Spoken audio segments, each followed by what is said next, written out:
Assalamualaikum warahmatullahi wabarakatuh. Selamat pagi semuanya. Semoga kalian dalam keadaan sehat dan tetap semangat, jaga kebersihan, dan jangan lupa berolahraga di tengah pandemi seperti ini.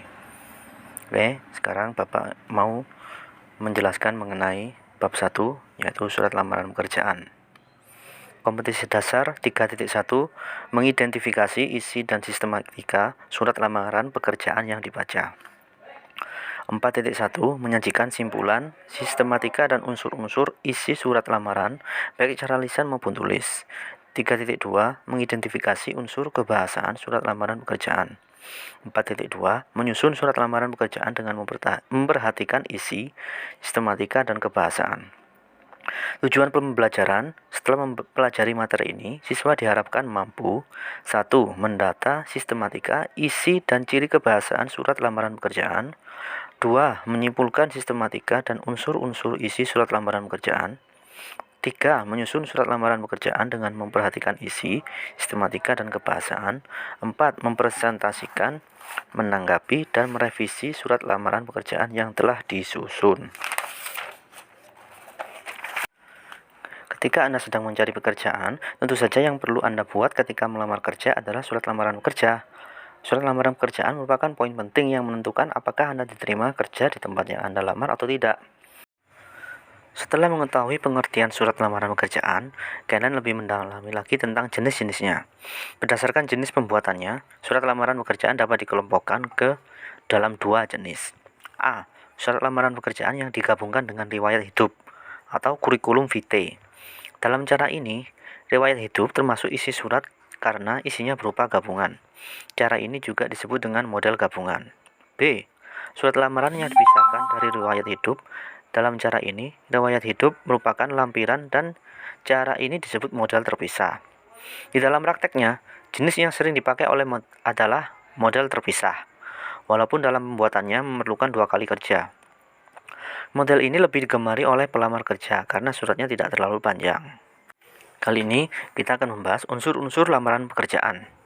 Setelah kalian bisa menentukan jenis surat lamaran pekerjaan yang akan kalian buat, sebaiknya kalian mengetahui unsur-unsurnya, karena unsur-unsurnya ini sangat penting sekali dalam membuat surat lamaran pekerjaan. Dengan memahami unsur-unsurnya, kalian akan lebih memahami tentang surat lamaran pekerjaan. Gak asal ngawur, gak asal membuat surat lamaran pekerjaan, karena yang kalian hadapi adalah instansi atau perusahaan. Jika kalian meneruskan bekerja di instansi atau perusahaan, baiklah. Unsur-unsur penting di dalam surat lamaran pekerjaan adalah, yang pertama adalah A. Tesis. Tesis ini bagian surat diawali dengan pernyataan umum atau tesis, dalam tanda kurung tesis, yaitu bagian surat lamaran pekerjaan yang menyajikan pengantar surat pernyataan umum. Ini berfungsi sebagai informasi awal terkait dengan pekerjaan yang akan dilamar. Pada bagian ini, pelamar menyajikan informasi berupa salam pembuka, seperti Assalamualaikum warahmatullahi wabarakatuh. Itu contohnya. Pembuka dan biodata. Pembuka adalah kalimat pembuka di setiap surat lamaran pekerjaan yang umumnya itu gimana. Dan biodata. Biodata mengenai biodata kalian, mengenai nama, umur, lulusan. Itulah biodata. Yang kedua adalah B. Argumentasi.